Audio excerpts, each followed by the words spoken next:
사랑하는 성도 여러분, 오늘도 또 주 안에서 복되고 귀한 예배 이 시간 드리기를 원합니다.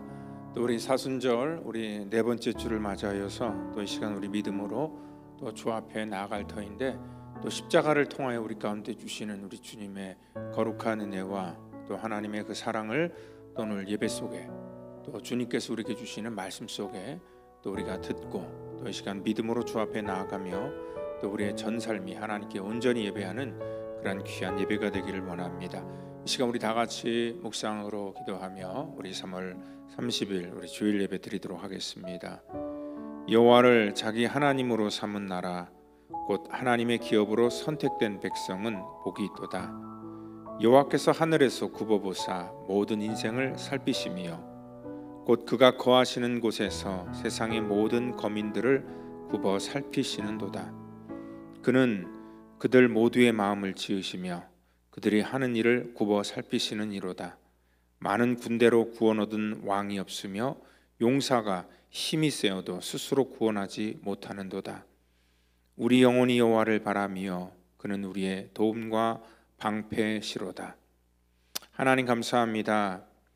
이 세상에는 그 어떠한 것도 의지할 것이 없기에 이 시간 주님의 거룩한 보좌 앞에 나와 오늘 하나님의 거룩한 능력과 권세를 의지하며 이 시간 아버지 믿음으로 제단을 쌓는 자들, 하나님 저들을 우리 주님께서 불쌍히 여기시고 주의 궁율로 붙들어 주셔서 하나님 연약한 자에게 새 힘과 위로를 더하여 주시옵소서. 우리가 아버지 전심으로 이 시간 예배하기를 원하오니 하나님 우리의 모든 마음과 또 우리의 모든 정성을 주님 받아 주시옵소서. 예배 시종을 주께 의탁하오며 사랑이 많으신 예수님의 이름으로 기도합니다. 아멘. 이 시간 우리 다 같이 사도신경으로 우리의 신앙을 고백하겠습니다. 전능하사 천지를 만드신 하나님 아버지를 내가 믿사오며 그 외아들 우리 주 예수 그리스도를 믿사오니 이는 성령으로 잉태하사 동정녀 마리아에게 나시고 본디오 빌라도에게 고난을 받으사 십자가에 못 박혀 죽으시고 장사한 지 사흘 만에 죽은 자 가운데서 다시 살아나시며 하늘에 오르사 전능하신 하나님 우편에 앉아 계시다가 저리로서 산 자와 죽은 자를 심판하러 오시리라. 성령을 믿사오며 거룩한 공회와 성도가 서로 교통하는 것과 죄를 사하여 주시는 것과 몸이 다시 사는 것과 영원히 사는 것을 믿사옵나이다. 아멘. 주 하나님, 주 하나님, 독생자 예수 날 위하여 오시었네. 내 모든 죄 다 사하시고 죽음에서 부활하신 나의 구세주, 살아계신 주, 나의 참된 소망, 걱정 근심 전혀 없네. 사랑의 주 내 갈 길 인도하니 내 모든 삶의 기쁨 늘 충만하네. 주 안에서 거듭난 생명 도우시는 주의 사랑, 참 기쁨과 확신 가지고 예수님의 도우심을 믿으며 살리. 살아계신 주, 나의 참된 소망, 걱정 근심 전혀 없네.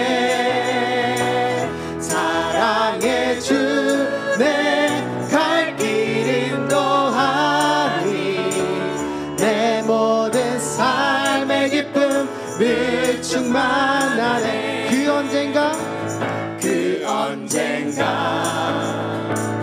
주 볼 때까지 주를 위해 싸우리라. 승리의 길 멀고 험할지라도 멀고 험해도 주님께서 나의 앞길 지켜주시리. 살아계신 주 나의 참된 소망 걱정 의심 전혀 없네. 사랑의 주 내 갈 길 인도하니 내 모든 삶의 기쁨 늘 충만하네. 주의 아버지 주 우리 아버지 우리는 그분의 자녀 예수 우리 형제 손에 손잡고 하나 되어 함께 걸어가리. 다시 한번 주 우리 아버지 주 우리 아버지 우리는 그분의 자녀 예수 우리 형제 손에 손잡고 하나 되어 함께 걸어가리. 주께 찬송해 주께 찬송해 탬버린으로 주께 찬송해 손뼉쳐 주께 찬송해 춤을 추면서 주께 찬송해 목소리로 라라라라라라라라 라라라라라라라라 라라라라라라라라라라라라라라라. 다시 한번 찬양할게요. 주 우리 아버지 주 우리 아버지 우리는 그분의 자녀 예수 우리 형제 손에 손잡고 하나 되어 함께 걸어가리. 주께 찬송해 주께 찬송해 탬버린으로 주께 찬송해 손뼉쳐 주께 찬송해 춤을 추면서 주께 찬송해 목소리로 라라라라라라라라 라라라라라라라라 라라라라라라라라라라라라. 주께 찬송해 목소리로 주께 찬송해 목소리로 라라라라라라라라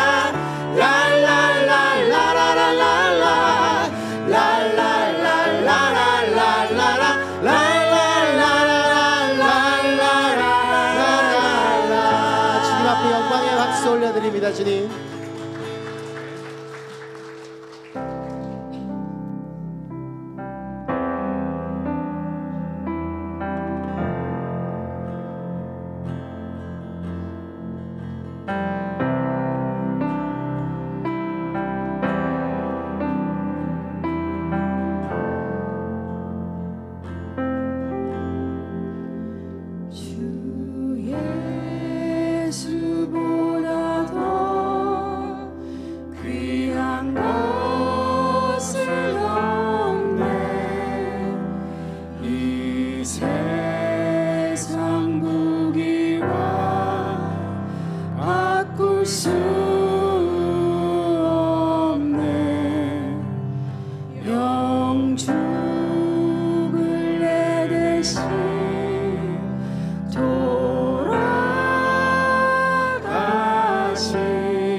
귀한 것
즐거움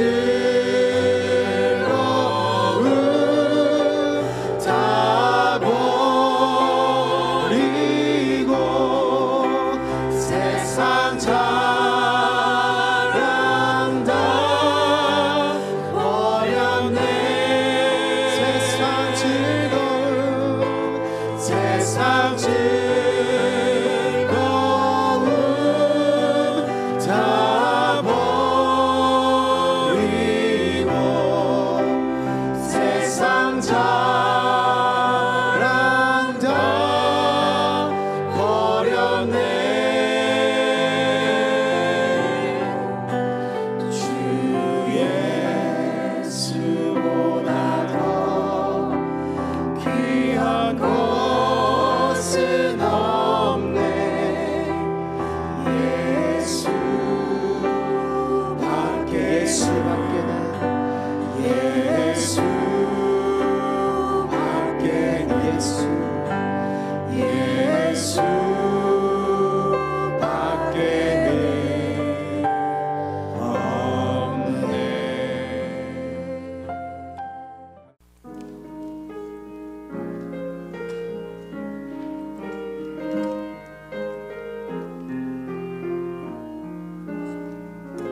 이 시간 은혜 받을 말씀은 요한복음 19장 우리 17절로 22절 말씀 되겠습니다. 같이 말씀 봅니다. 그들이 예수를 맡음에 예수께서 자기의 십자가를 지시고 해골 히브리 말로 골고다라 하는 곳에 나가시니 그들이 거기서 예수를 십자가에 못 박을새 다른 두 사람도 그와 함께 좌우편에 못 박으니 예수는 가운데 있더라. 빌라도가 패를 써서 십자가 위에 붙이니 나사렛 예수 유대인의 왕이라 기록되었더라. 예수께서 못 박히신 곳이 성에서 가까운 고로 많은 유대인이 이 패를 읽는데 히브리와 로마와 헬라말로 기록되었더라. 유대인의 대제사장들이 빌라도에게 이르되 유대인의 왕이라 쓰지 말고 자칭 유대인의 왕이라 쓰라 하니 빌라도가 대답하되 내가 쓸 것을 썼다 하니라. 이 시간에 우리 예수님을 왕으로 믿나요? 라는 그런 제목을 가지고 우리 요한복음 우리 시은 7번째 강해 그리고 또 우리 사순절 우리 4번째 강의를 같이 나누도록 하겠습니다. 오늘 예수님께서 십자가에 달리시는 그러한 장면이 오늘 이 본문 속에 나옵니다. 이 본문을 보면은요, 예수님께서 십자가에 매달릴 때에 그 빌라도는 거기에 패를 써서 붙이는데 나사렛 예수 유대인의 왕이라 기록되었더라라고 이렇게 써 있습니다. 거기 사람들이 많은 그러한 고로 유대인이 이 패를 읽는데 또 거기에는 히브리 말, 로마 말, 헬라 말로 기록되었다라고 말합니다. 그때 유대인 제사장들이 빌라도에게 말할 때 여기 유대인의 왕이라고 쓰지 말고 그 앞에다가 자칭 유대인의 왕이다라고 하면서 그 자칭이라는 말을 거기다 넣어주라 요구를 하는 것을 볼 수 있습니다.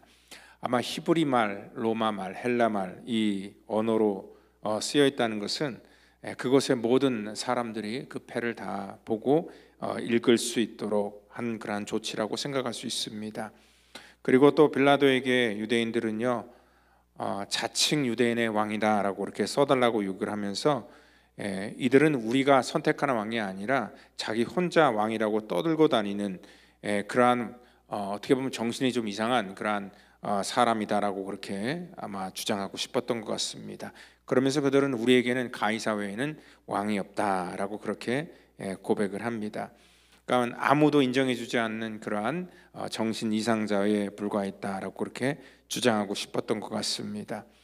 오늘 이러한 일들을 통하여서 우리 가운데 줄 때에 우리 주님께서도 이렇게 유대인의 왕이라라는 그러한 이 죄명을 가지고 십자가에 처형당하셨던 것은 줄곧 하나님의 나라, 이 나라라는 그러한 개념으로 말씀하셨기 때문에 그렇습니다.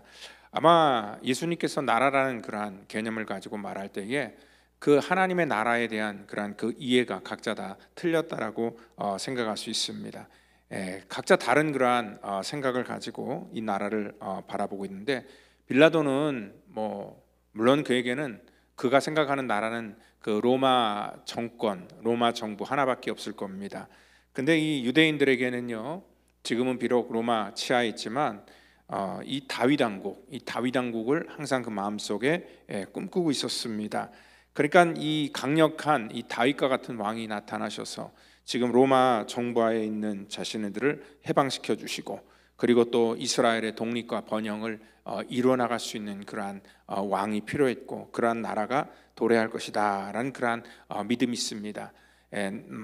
나름대로 또 종교인들이기 때문에 그들은 이러한 하나님의 나라를 늘 마음속에 생각을 했지만 또 그들도 생각했던 그러한 하나님의 나라는 바로 그러한 힘과 권력에 의해서 기존에 있는 그러한 그 로마 정권을 무너뜨리고 새로운 그러한 권세와 능력으로 이 땅 가운데 올 그러한 메시아를 기다리고 있었다라고 우리가 말할 수 있습니다. 오늘 바로 그들에게는요, 이 하나님의 나라가 그냥 단순하게 그냥 추상적인 그러한 나라로 들렸을 뿐이지 자기의 삶 속에서 나타난 그러한 나라다라고 아마 생각하지는 않았던 것 같습니다. 근데 우리 주님께서는요, 이 땅의 공생의 사역을 시작하면서 제일 많이 강조했던 것이 하나님의 나라였습니다. 그 첫 번째 메시지도 이 천국에 대한 것이었고 그 비유를 통해서 볼 때도 늘 하나님의 나라에 대해서 말씀하시고 또 마지막 우리 주님께서 이 땅을 떠나실 때도 처소를 예배하러 간다 하면서 또 그 하나님의 나라에 대해서 제자들에게 마지막 말씀을 해 주셨고 또 마지막에 하나님의 나라로 가는 그런 모든 모습들을 제자들에게 보여주셨다는 것입니다. 우리 기독교에서 또 우리 예수 믿는 사람들이 하나님의 나라가 그냥 단순히 어떠한 이상적인 것, 추상적인 것이라고 생각하면은 우리 신앙은 헛것이 될 수 있습니다. 그렇지만 우리는요, 하나님의 나라를 믿는 사람입니다. 하나님의 나라를 믿는다면은요, 이 땅에 우리가 살고 있지만 또한 우리는 이 땅의 백성이기도 하고 또 우리 하나님의 백성이기도 하는 그러한 개념으로 우리가 살아가야 된다는 것입니다. 그 나라 백성이 된다는 것은요, 그 나라의 통치 원리에 순종해야 된다는 것들을 말하는 것이죠. 저와 여러분들은요, 대부분 다 뭐 시민권을 획득하신 분들이 많이 계시지만 그래도 우리는 한국 사람들입니다. 근데 우리 한국 사람으로서 미국에 있기 때문에 여기서 시민권도 받고 또한 이곳에 살면서 우리가 이 미국 대통령의 그 통치 원리에 복종할 수밖에 없다는 것입니다. 왜냐하면 우리가 이 미국이라는 나라에 살고 있기 때문에 그렇다는 것입니다. 오늘 예수님께서 말씀하시는 하나님의 나라, 그 하나님의 나라 백성인 것을 우리가 믿는다면은요, 우리도 그 하나님께서 통치하시는 그런 그 원리에 우리가 순종해야 된다는 것입니다. 우리 주님께서는요, 철저하게 하나님 나라의 통치 원리에 순종하셨고요, 그리고 또한 그 순종한다는 것이 무엇인지를 우리 가운데 솔선수범으로 보여주셨다는 것입니다. 예수님의 이 순종을 정확하게 예언했던 말씀이 창세기 22장에 나오는데요, 또 공교롭게도 우리 지난 며칠 전에 우리 새벽 예배 창세기 강의할 때에 우리 그 아브라함이 하나님께 순종하는 그러한 내용에 대해서 같이 은혜를 나눴습니다. 하나님께서 아브라함의 인생 가운데 하나님의 약속을 허락하셔서 100세에 이삭을 낳게 되었는데 하나님께서 그 100세에 얻은 그 아들을 번제로 바치라라는 그러한 갑작스럽게 뚱딴지 같은 그러한 명령을 허락하셨습니다. 그때에 아브라함은요, 주저함이 없이 이삭을 정말 바치기 위해서 하나님께서 말씀하신 모리아산으로 그를 데리고 가는 그러한 여정이 쭉 나와 있습니다. 여기 말하는 모리아산이 어느 곳일까? 우리 역대하 3장 1절을 보면은요, 솔로몬이 예루살렘 모리아산에 여호와의 전 건축하기를 시작했다. 즉 뭐냐면 솔로몬이 성전을 건축한 곳이 예루살렘이었고 또한 예루살렘 바로 옆에 갈보리 언덕이 있고, 여러분들 그 모리아산이라는 것은요, 어떠한 면에 있어서는 정확하게 일치한다라고 우리가 말할 수는 없지만 같은 지역, 같은 장소라는 것을 우리가 알 수 있다는 것입니다. 그러니까 시대적으로는요, 지금 수천 년의 그러한 그 차이가 있지만 지금 같은 장소에서 모든 것들이 참 아이러니하게 일어나고 있다는 것을 볼 수 있습니다. 창세기 22장에도 이삭이 나무를 자기가 죽을 나무인데 그 나무를 어깨에 짊어지고 모리아산으로 올라가게 됩니다.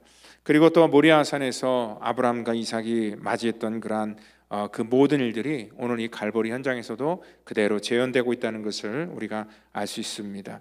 하나님께서 100세에 낳은 그러한 이삭을 번제로 드리라 명령하셨을 때 아브라함은 그 하나님의 명령에 군소리 없이 모든 것들을 전부 다 순종합니다.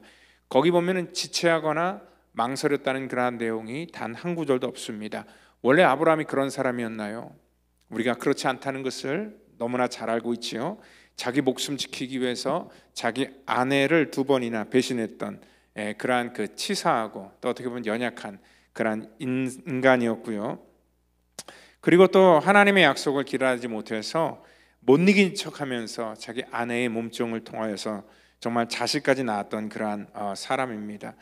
그런데 이런 사람이 이렇게 정말 100세에 낳은 그 자기 생명보다 더 귀한 그러한 아들을 하나님께 바치려고 할 때 뭔가라도 좀 따져봐야 되는 거 아닙니까? 그리고 또 정말 하나님께 좀 항의를 좀 해야 되는 거 아닙니까? 줄 때는 언제고 또 이렇게 달라고 하고, 그리고 또 이렇게 달라고 하면 처음부터 주지나 말지, 정말 여러 가지 그러한 좀 불평거리가 많았을 텐데 아브라함은 한마디도 하지 않고 아침에 아무 말 없이 일어나서 아들을 데리고 하나님께서 명령한 그러한 산으로 걸어가고 있는 것을 볼 수 있습니다.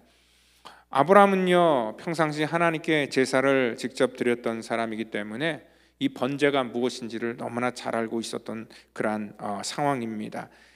이 번제를 드리기 위해서는 제물을 죽이고 그 제물의 배를 갈라서 모든 내장을 다 태워서 하나님께 드리는 그러한 제사였습니다. 자기가 이러한 잔혹하고 정말 이러한 일들을 그 하나님의 명령이지만 그것들을 어떻게 순종할 수 있을까? 그리고 또한 그 이삭도요, 그 아버지를 따라서 자기가 죽어야 될 그러한 나무를 치고 말없이 순종하며 갔을 때 오늘 그러한 모든 모습들이 예수님께서 지금 십자가를 지고 갈보리 언덕으로 올라가는 그러한 모습과 너무나 흡사한 모습을 우리가 생각할 수 있습니다. 그리고 또 아들이 그 아버지의 칼을 그냥 받는 순간 아무런 저항도 없이 묵묵하게 그는 아버지 명령에 순종하는 그러한 모습을 보면서 오늘 예수님께서 십자가에서 보여주셨던 그러한 모든 모습들이 마치 그 창세기 22장에서 아브라함이 사랑하는 자기 생명보다 더 귀한 아들을 하나님께 번제로 드리려고 했던 그러한 내용과 이렇게 오버랩이 되는 것을 또 우리가 알 수 있다는 것입니다. 이러한 그 아브라함의 그 이야기를 히브리서에서는 이렇게 말하고 있습니다. 히브리서 11장 17절에서 19절에 이렇게 말합니다. 아브라함은 시험을 받을 때에 믿음으로 이삭을 드렸으니 저는 약속을 받은 자로 돼 그 독생자를 드렸느니라. 저에게 이로 말씀하시기를 내 자손이라 칭할 자는 이삭으로 말미암으리라 하셨으니 저가 하나님이 능히 죽은 자 가운데서 다시 살리실 줄로 생각한지라. 비유컨대 죽은 자 가운데서 도로 받는 것이니라. 아브라함은요, 자기 경험을 통하여서 불가능한 가운데서 하나님께서 생명을 주셨고 또한 그 생명의 주관자가 된다는 것을 오늘 그가 확실히 믿었기 때문에 오늘 이러한 일들을 할 수 있었다는 것입니다. 즉 오늘 아브라함은요, 능히 죽은 자 가운데서 다시 사람을 살리실 수 있다라는 것들, 즉 여기 말하는 그러한 이 부활 신앙을 그가 믿을 수 있었다는 것입니다. 이 비유컨대라는 것은 뭐냐면 바로 예수님의 십자가 사건과 이 부활 사건을 말씀하고 있다는 것입니다. 그래서 그 여호와 일에 하나님께서 그 이삭 대신에 그 숫양을 하나님이 준비하셔서 하나님이 준비하시고 이 모든 것들을 하나님의 주권 가운데 하셨던 것처럼 오늘 우리를 위해서 예수님을 제물로 준비하셔서 정말 여호와 일에 하나님께서 우리의 생명을 구원하신 그러한 놀라운 일들을 우리 가운데 이루어 주셨다는 것입니다. 여러분들, 우리가 하나님을 왕으로 인정한다는 것이 바로 이러한 부분입니다. 아브라함과 이삭이 보여줬던 그러한 순종입니다. 그 하나님의 명령, 우리가 왕으로 인정하면 왕 앞에는 무조건적인 순종만을 요구할 것입니다. 우리 크리스찬이 된다는 것이 바로 그러한 의미라는 것입니다.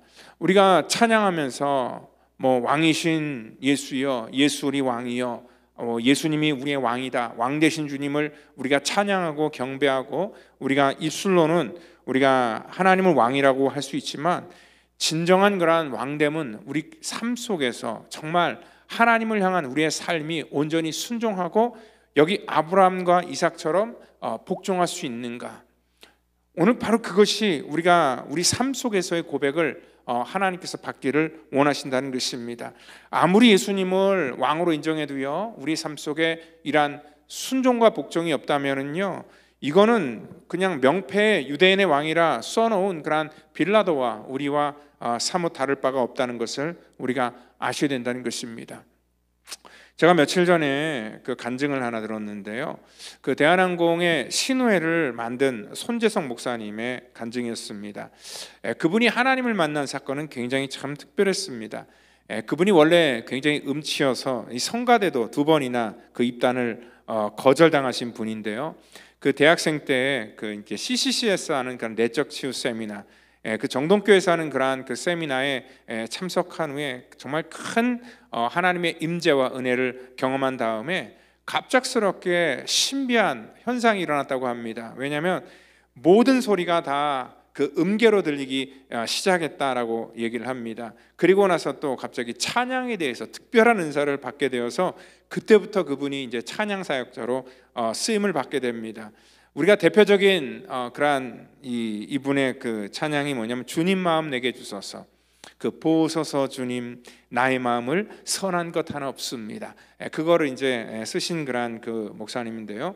그분이 그렇게 청년 시절에 뜨겁게 하나님을 체험한 다음에 이제 그 직장에 취직을 했는데 그 첫 번째 직장이 바로 대한항공에 취직을 했다고 합니다. 좋은 또 회사에 취직했기 때문에 또 그가 바라고 원했던 그러한 직장에 취직했기 때문에 매일매일 감사의 연속이었다고 합니다. 그런데 입사하자마자 그의 삶 속에 큰 그러한 시련이 닥치기 시작합니다.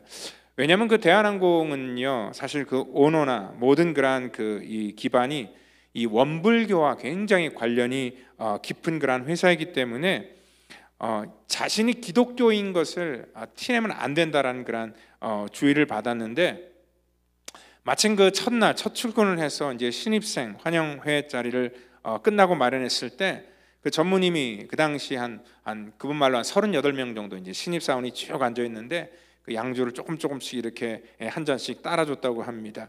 이제 거의 자기 차례가 다가왔을 때 그 전무님 앞에 대놓고 자기는 기독교인이기 때문에 이 술을 먹지 않겠다, 술을 받지 않겠다라고 그렇게 선언을 했다가, 그때 그 취기가 오른 그런 그 전무님이요, 화가 나서 갑작스럽게 자기를 폭행하기 시작했다고 합니다. 그날 그 같은 많은 동료들 앞에서 이 폭행을 당해서 아주 큰 그러한 마음의 상처를 입고 정말 그 자리를 박차고 나갔을 때, 그날 저녁에 그가 그 예수님을 만나서 신앙생활을 하는 도중 정말 하나님을 가장 많이 원망했던 그러한 날이다라고 그가 고백을 합니다. 왜 내가 예수님 믿는 것 때문에 이 직장에서, 새로운 그러한 이 직장에서 내가 이런 수모를 당해야 됩니까? 그리고 또 그 전무님이요, 그 다음날 사표 써갖고 가져오라고 얘기를 했기 때문에 어떻게 입사 하루 만에 또 이렇게 이 직장에서 사직을 해야 됩니까? 해고가 되게 만드십니까? 정말 밤새도록 하나님을 원망했다고 합니다. 정말 이렇게 뜬 눈으로 밤을 지새우다가 그 다음날 어쩔 수 없이 사표를 두고 전무님 방으로 이제 찾아갔는데요, 거기서 깜짝 놀랐다고 합니다. 왜냐하면 전무님이 갑자기 서랍에서 이렇게 쓱 성경 한 권을 꺼냈는데요, 그 성경을 보고 굉장히 놀랐는데 그 전무님이 그렇게 얘기를 하는 거예요. 사실 자기도 장로인데 자기는 대한항공에 입사한 26년 동안 한 번도 자기가 크리스찬인 것을 사람들에게 드러내본 적이 없다라고 그렇게 고백을 한 다음에요, 그날부터 그 손재석 씨를 자기의 그 수행비서로 임명을 했다고 합니다. 그러면서 이러한 부탁을 했다고 해요. 당신은 정말 신실하게 하나님을 믿는 사람이기 때문에 나를 이러한 가짜 장로가 아니라 진짜 장로로 좀 만들어 달라라는 그러한 부탁을 했다고 합니다. 한순간에요, 신입사원에서 그 전무님의 그런 수행비서로 갑자기 승진을 하게 됐고요. 그리고 그분이 그곳에서 물론 뭐 회사 일도 했겠지만 많은 그런 일들 중에 하나가 뭐냐면 이 전무님을 성경을 가르치는 그러한 일, 그리고 또 일주일에 한 번씩 전무님과 같이 예배를 드리는 그러한 일들을 했다고 합니다. 근데 나중에 알고 보니까요, 그 전무님이 자기뿐만 아니라 비서가 총 8명이 있었는데 그 8명 전부가 다 드러내지 않지 자기도 전부 다 크리스찬인 것을 나중에 고백하게 돼서요, 그 전무님 방에서 이렇게 예배를 드리다가 또 크리스찬들이 모이기 시작해서 또 가까운 교회에서 화요일 날 또 이렇게 따로 이렇게 신우회 예배를 드리게 시작했던 것이 바로 지금의 대한항공 그러한 신우회의 시작이 되었다라고 그렇게 고백을 합니다.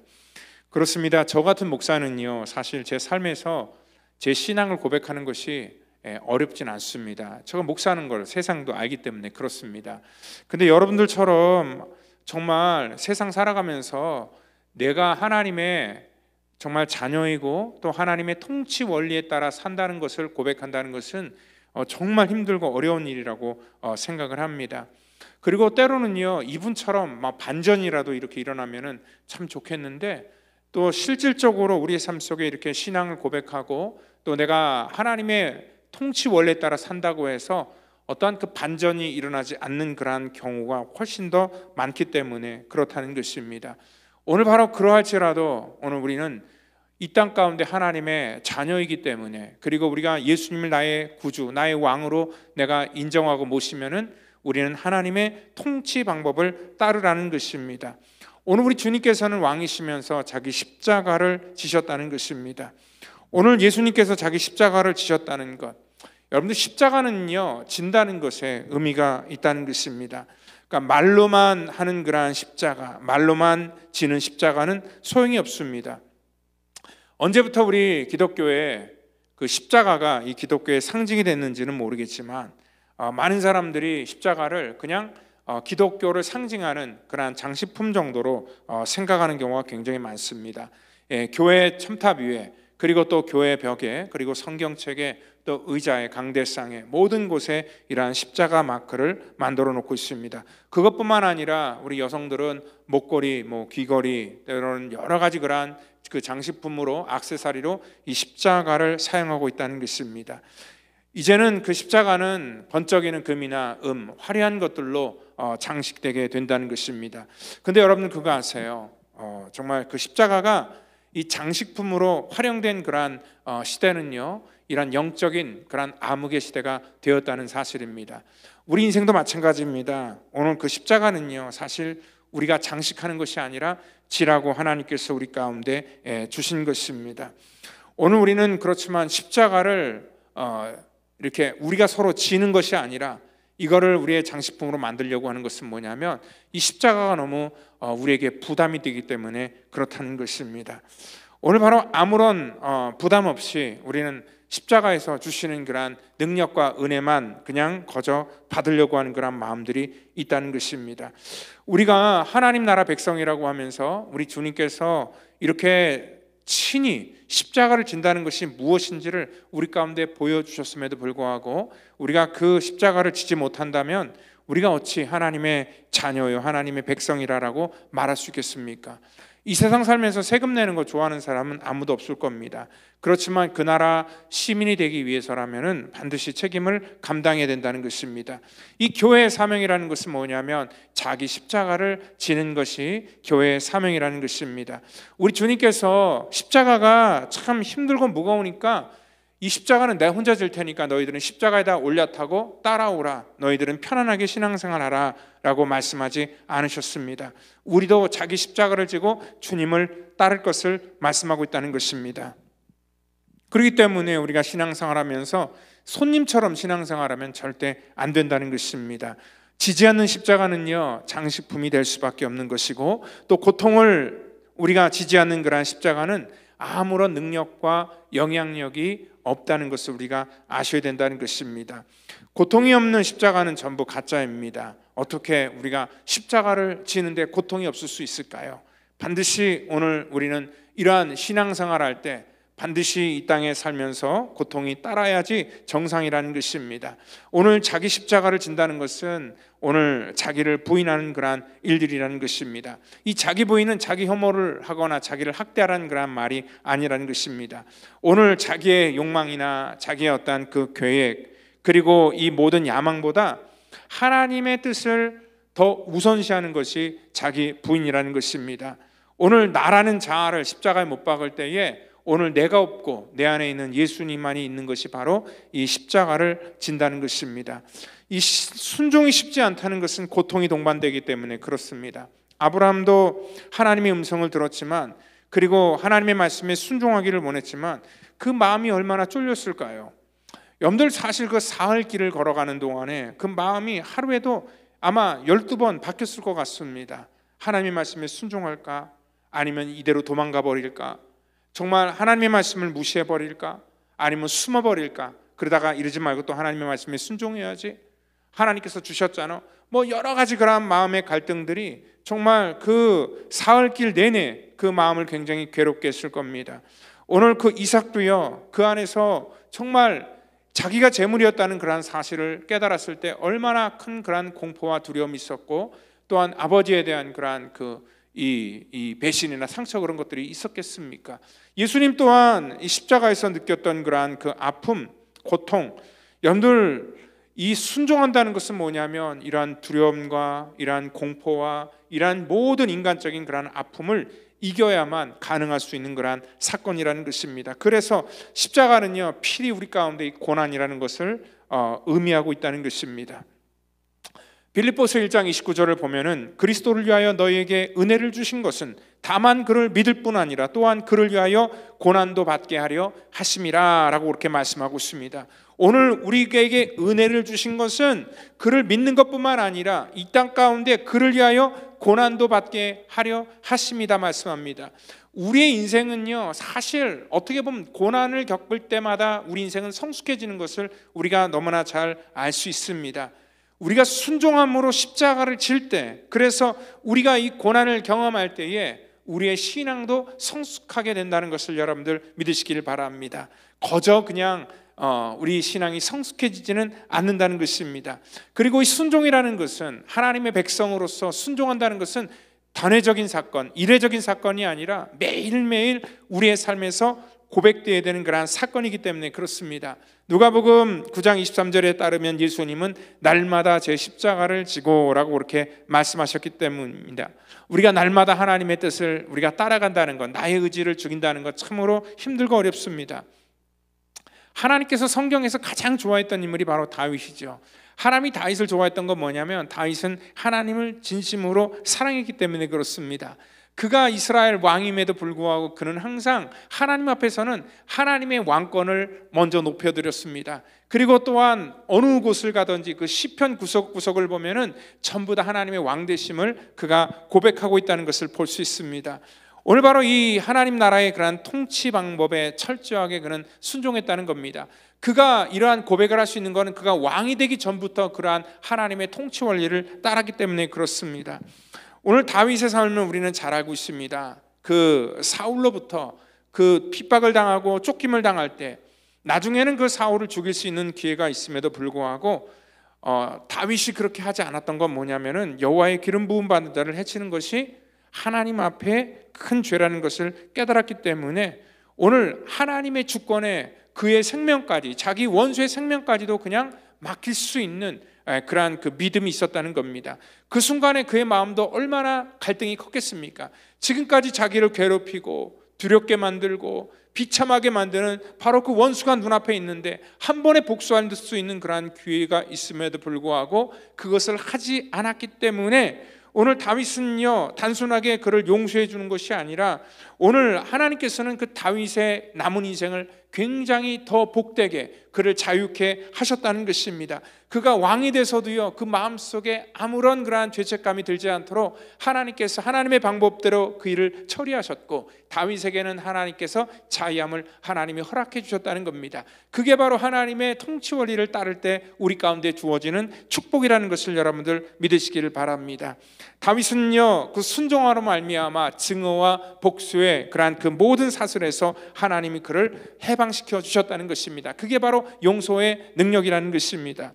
다윗은요, 궁극적으로 예수님의 그러한 십자가의 용서와 똑같은 그러한 구도를 갖고 있습니다.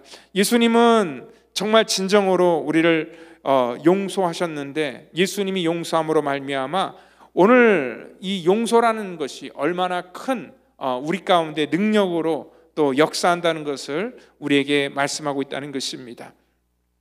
이 땅에는요, 우리 교회를 다녀도 신앙인과 종교인이 분명히 있다고 말씀했죠. 여기 등장하는 그러한 대제사장들, 또 유대인들은 전부 다 누굽니까? 종교 지도자들입니다. 그들은 신앙인이라고 우리가 말할 수는 없다는 것입니다. 왜냐하면 그들의 외침 속에 어떤 외침이 있었습니까? 우리의 왕은 가이사입니다. 가이사 외에는 우리 왕이 없습니다. 정말 하나님 앞에 예수님을 믿지 않더라도 하나님 앞에 본이 되어야 되는 그러한 이 리더들이 전부 다 그들의 그러한 고백들은 전부 다 이 땅에 있는 자기에게 힘과 권한을 주는 그러한 이 가이사 그 앞에 전부 다 엎드려서 이러한 고백을 할 때에 그들은 그냥 형식적인 종교인이다라고 이렇게 생각할 수 있습니다. 대부분의 사람들은요, 우리 구원자 예수는 원하지만 왕이신 그러한 예수를 원하진 않습니다. 구원받기를 원하지만 이 땅 가운데 자기 마음대로 살고 하고 싶은 그런 마음이 있기 때문에 그렇습니다. 그래서 우리는 예수님을 믿지만 왕으로 모시고 싶진 않는다는 것입니다. 단순하게 우리는 예수님께서 우리 가운데 주셨던 그러한 은혜와 사랑만을 원하기 때문에 그렇습니다. 우리는 그래서 이 십자가 지는 것을 싫어합니다. 사탄은 그래서 우리 가운데 늘 이 에덴 동산에서부터 끊임없이 우리를 미혹하는 것이 뭐냐면 내가 내 인생의 왕이 되어라, 내가 하나님의 자리에 서라라는 그러한 속삭임을 우리 가운데 주고 있다는 것입니다. 오늘 그렇기 때문에 우리가 왕이신 예수님께 순종하기보다는 때로는 우리가 그 자리에 앉아서 하나님을 마치 우리의 종으로 부리기를 원하는 그런 마음들이 이러한 우리 속에 있다는 것입니다.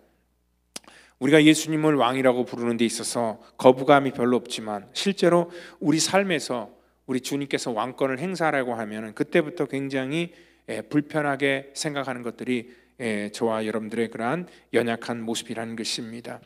오늘 우리가 주님의 뜻과 나의 뜻이 부딪힐 때 우리는 반드시 내 인생의 주권이 하나님께 있다는 것을 내가 믿으면 내 뜻을 내려놓고 하나님의 뜻에 순종하는 것이 정말 진정으로 예수 그리스도를 나의 구주요 나의 왕으로 우리가 믿는 그러한 성도의 태도라는 것입니다.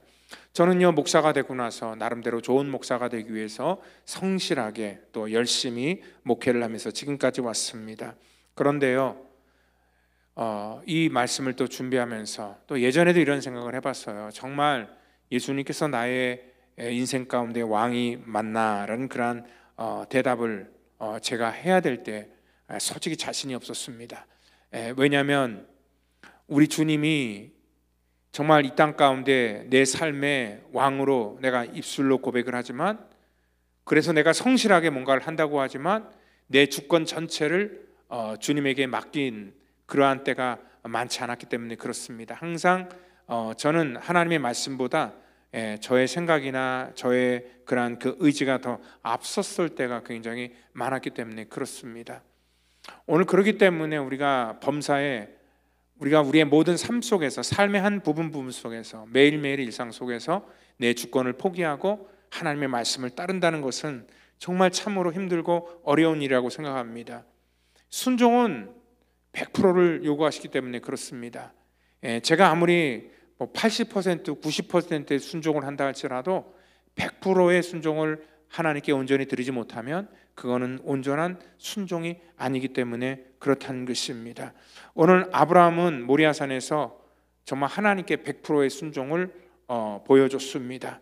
그리고 우리 주님께서도 십자가에서 하나님의 뜻을 순종하며 100%의 그러한 하나님의 통치 원리에 순종하셨음을 우리 가운데 보여주고 있습니다.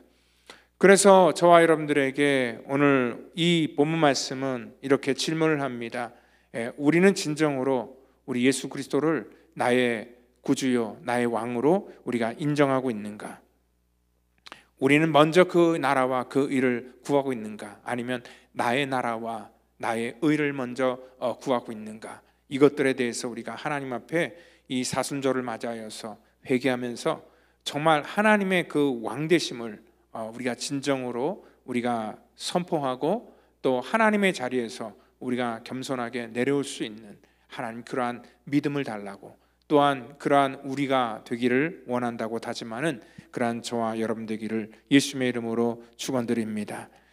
다 같이 기도합니다. 하나님, 우리 주님께서는 진정으로 나의 왕이십니다. 나의 모든 삶의 영역, 이 모든 우리 인생의 주권자가 되어주셔서 나를 통치하여 주시고 우리의 인생을 아버지 인도해 주시기를 원합니다. 그리고 하나님의 말씀에 우리가 순종하기를 원합니다. 겸손하게 아버지 나의 생각을 내려놓고 하나님의 뜻에 굴복하며 또한 하나님의 그러한 통치에 나의 삶을 맡기기를 원합니다. 하나님의 주권과 하나님의 권세를 인정하고 그 하나님께 믿음으로 세워지기를 원하오니 주께서 우리를 긍휼히 불쌍히 여기시고 하나님의 놀라운 생명의 은혜로 입혀 주시옵소서. 모든 것 우리 주님께 맡깁니다. 이 사순절의 절기를 통하여서 우리 십자가를 통하여 주신 우리 예수님의 순종을 담기를 원하는 우리 성도 모두를 기억하시고 축복해 주시기를 원하며 사랑이 많으신 예수님의 이름으로 기도합니다. 아멘.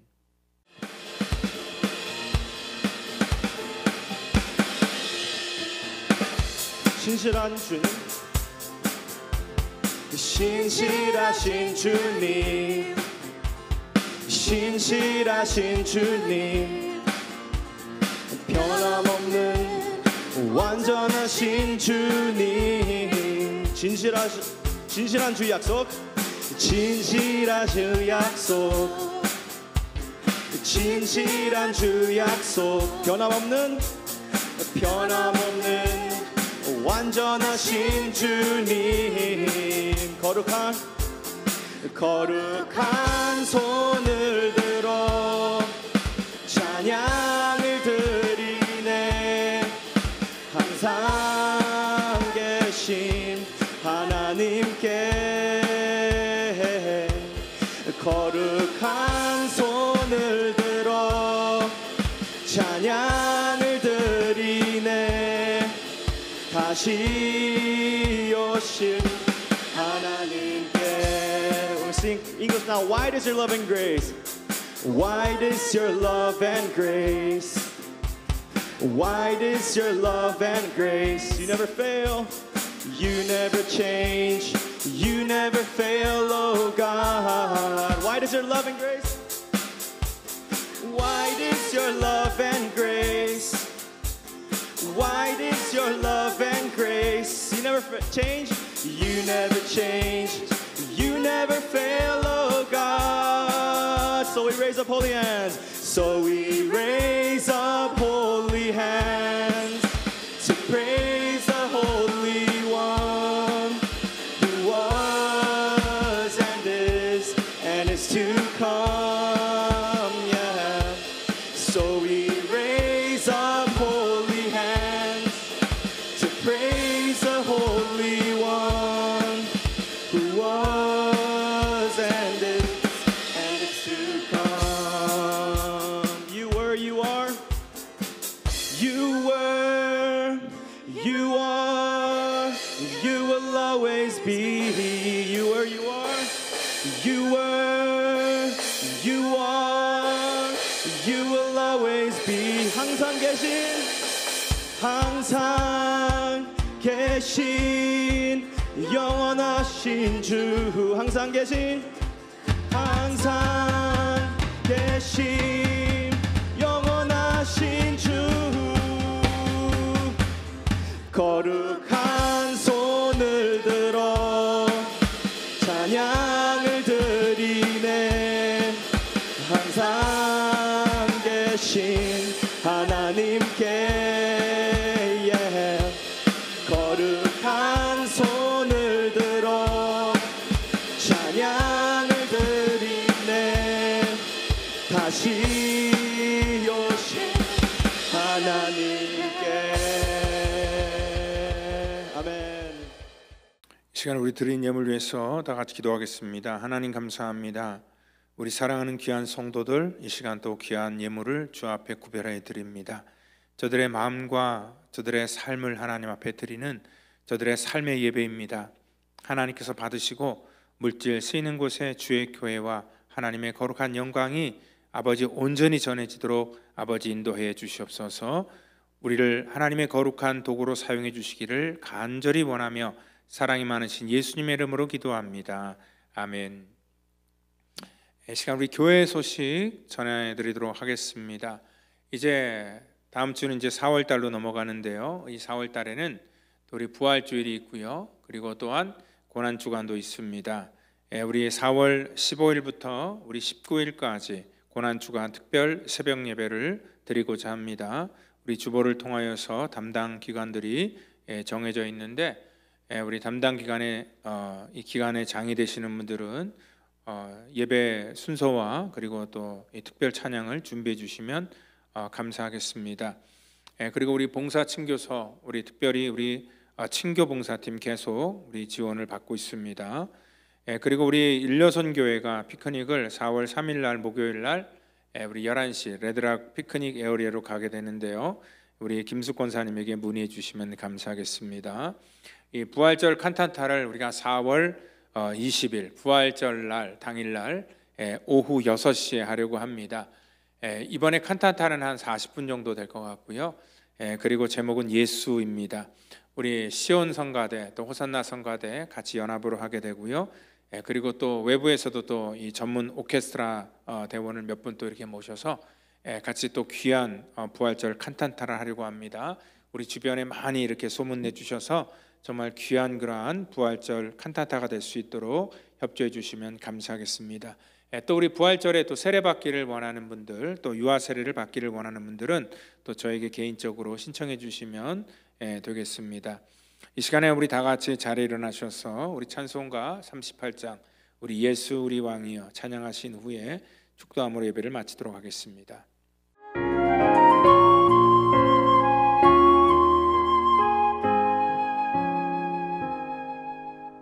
예수 우리 왕이여 이곳에 오셔서 우리가 함께 드리는 영광을 받아 주소서. 우리는 주님의 백성, 주님은 우리 왕이라. 왕이신 예수님 오셔서 좌정하사 다스리소서.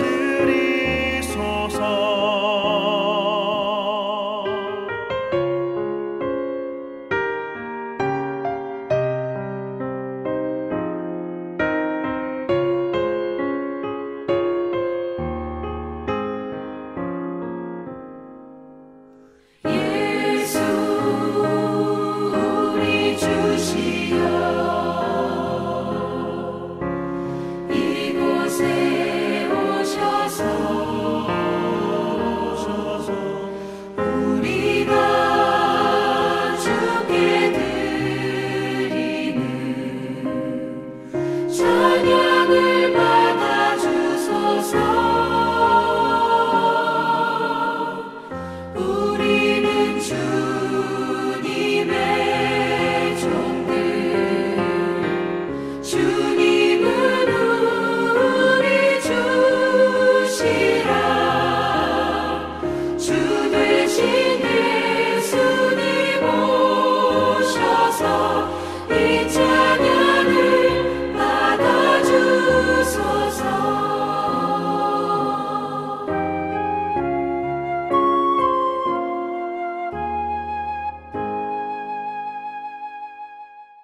이제는 구원의 완성을 이 땅 가운데 이루시기 위해 십자가에서 물과 피를 쏟으시며 우리의 모든 허물과 죄를 사해 주신 우리 구주 예수 그리스도의 그 놀라우신 은혜와 우리 하나님의 그 무한하신 사랑하심과 성령님의 교통감화의 역사, 그 충만케 하심이 이 땅 가운데 우리 예수님을 진정으로 나의 왕으로 모시기를 다짐하는 우리 성도와 우리 자녀와 가정과 또한 이 시간 여러 연약함으로 또 출타함으로 함께하지 못한 믿음의 권석 전체 머리 위에마다 이제로부터 영원토록 함께하시기를 간절히 축원하옵나이다.